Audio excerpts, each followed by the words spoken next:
नमस्कार दोस्तों, एक बार फिर से आप सभी का स्वागत है हमारे चैनल ज्ञान आस्था में।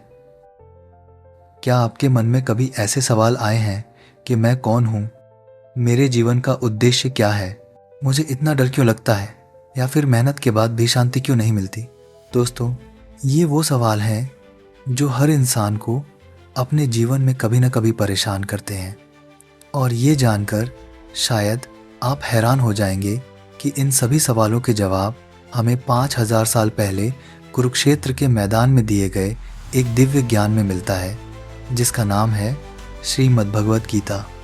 यह सिर्फ एक धार्मिक किताब नहीं है, यह जीवन जीने की कला और मानव मनोविज्ञान का सबसे बड़ा ग्रंथ है।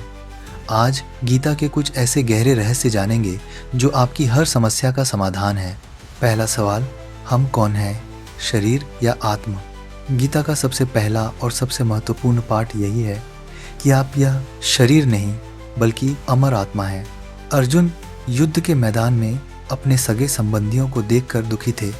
तब श्री कृष्ण ने उन्हें समझाया, नायनम चिन्नन्ति शस्त्राणि नायनम दहति पावकः न चैनम क्लेदयन्त्यापो न शोषयति मारुतः।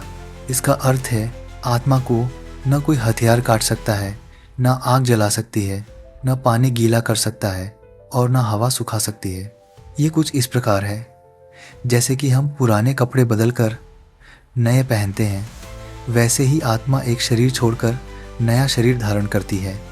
यह ज्ञान हमें सिखाता है कि कुछ भी सच में खत्म नहीं होता, केवल रूप बदलता है।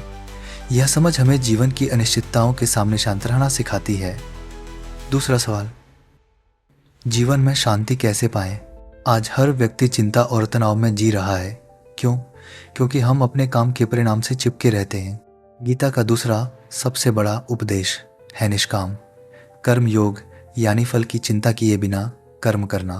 कर्मण्येवाधिकारस्ते मा फलेषु कदाचन। मतलब आपका अधिकार केवल कर्म करने पर है, उसके फल पर कभी नहीं। उदाहरण, एक छात्र का काम है पूरी लगन से पढ़ना और एक कर्म है। परीक्षा में क्या परिणाम आएगा यह उसके हाथ में पूरी तरह से नहीं है। यदि वह सिर्फ फल के बारे में सोचेगा तो वह ठीक से पढ़ नहीं पाएगा, पर अगर उसने सच में मेहनत की है और लगन से पढ़ाई की है तो बिल्कुल उसे उसका परिणाम अच्छा ही मिलेगा। गीता की सीख, लक्ष्य पर नहीं प्रक्रिया पर ध्यान दें। जब आप अपना प्रयास बिना किसी स्वार्थ या आसक्ति के देते हैं तो आपका काम अपने आप ही बेहतरीन हो जाता है। हार जीत समान। भगवान कहते हैं, सफलता या विफलता को एक समान मानना सीखो, यह योग है। यह हमें अहंकार से बचाता है जब हम सफल होते हैं और निराशा से बचाता है जब हम असफल होते हैं। तीसरा सवाल, क्रोध, लोभ और अहंकार से कैसे बचें? हमारी सारी परेशानियां 3 चीज़ों से पैदा होती हैं: क्रोध, एंगर, लोभ, ग्रीड और मोह, अटैचमेंट। कृष्ण कहते हैं कि क्रोध से भ्रम यानी कन्फ्यूजन पैदा होता है। भ्रम से बुद्धि नष्ट हो जाती है और जब बुद्धि नष्ट हो जाती है तो मनुष्य का पतन हो जाता है। अपनी इंद्रियों को वश में करें। जैसे कछुआ खतरा महसूस होने पर अपने अंग अंदर कर लेता है, वैसे ही हमें भी अपनी इंद्रियों को बाहरी आकर्षणों से हठाक्रमण को नियंत्रित करना चाहिए।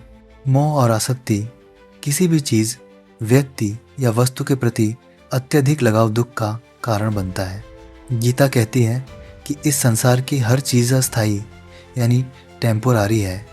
इसे बस एक स्वप्न समझो, अपना कर्तव्य निभाओ, लेकिन किसी भी चीज़ को अपना मानकर उसमें बंधो मत। चौथा सवाल, डर और निराशा का क्या इलाज है?